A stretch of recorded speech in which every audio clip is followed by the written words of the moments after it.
Hello, guys. It's Lydia, the lifestyle coach, coming to you with a live feed with another awesome topic. It is a beautiful day here. I don't know if you can hear the cicadas, but that's just a fun thing. I actually grew up in a totally other part of the country that had cicadas as well. So it's like wherever I go, it's the cicada sound, but I like it. I think it's really pleasant. So excited to just connect with you guys today, and feel free to ask any questions or make comments or do little reactions or all those sorts of live feedy sorts of things that you can do. But our topic for today is, why is food the one thing I can't get a handle on? I know that for me, it was so frustrating in all my bulimic days and my food crazy days and my binge eating to just see all of the other things like I could accomplish so much in life. I could just list these are all the things that I have a handle on, and I don't struggle with stuff. And if anyone has willpower, it's me. And if I can figure things out in every other area, why is something so basic like eating so hard? Why is it so incredibly difficult? And it really freaked me out and was extremely frustrating and a hit to my identity. So I absolutely understand that now. And so I want to share with you guys why oftentimes food is the one thing, even if you're accomplished or satisfied or, fine in other areas, that food might be the one thing that is just sort of your nemesis and haunting you.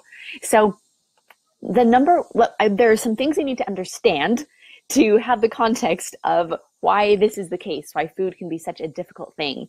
And so we're going to have this in kind of these two parts here. So the thing to understand is that the number one cause of eating disorders is restrictive dieting. So dieting is not fun and it's not natural. We are wired for survival. If you don't eat, you die. So when you take that biology and you use your willpower to not eat when you're hungry to the point that your body is forced to eat itself, that's where the weight loss comes in, something happens.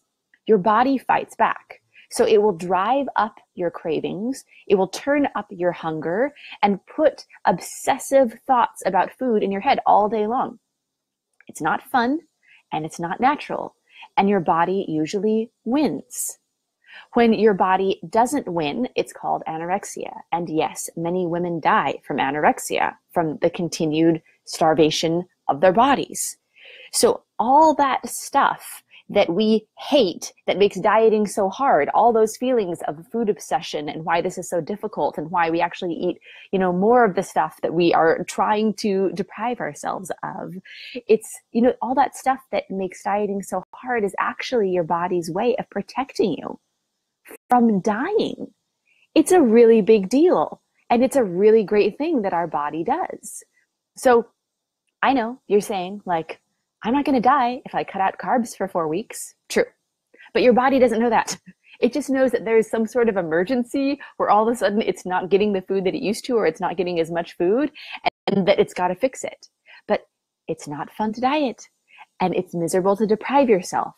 So one of my mentors says, dieting is like holding your breath. Some people can do it for longer than others, but in the end, everyone's got to breathe. So this is why, for so many, food may be the one thing that you can't seem to get a handle on, because oftentimes perfectionists are binge eaters. So many women that I work with are incredibly hardworking, dynamic, talented, accomplished, powerful people.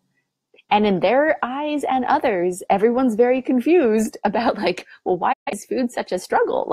This person is so accomplished in so many areas.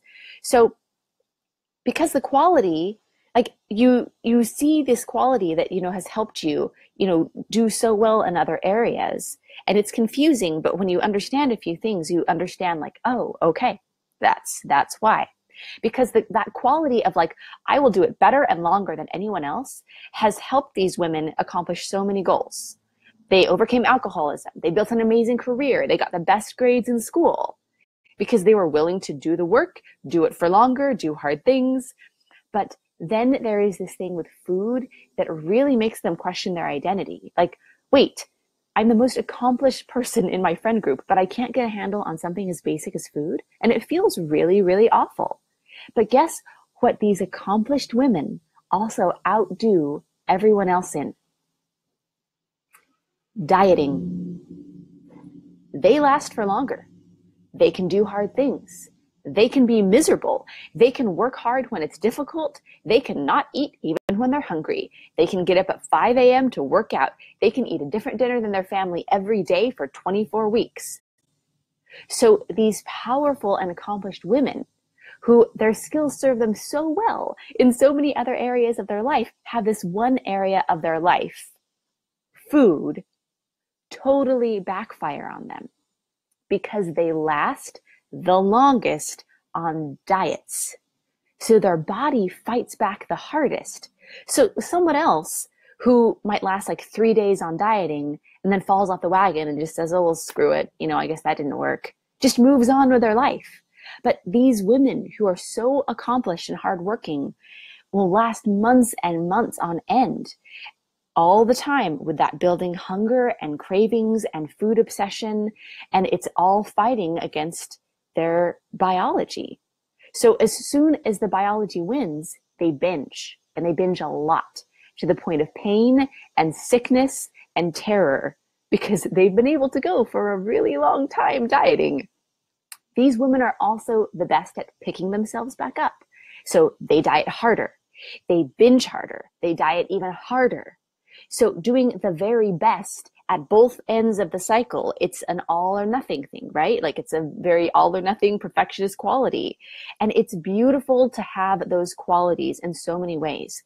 It brings so much success in other areas of life. I know that like these qualities for me that helped me to be like the best dieter also helped me to be amazing in just my business and my accomplishments and my, work that I was doing and my schoolwork and my learning, all these things, because I was like, okay, like I'm going to, go all out.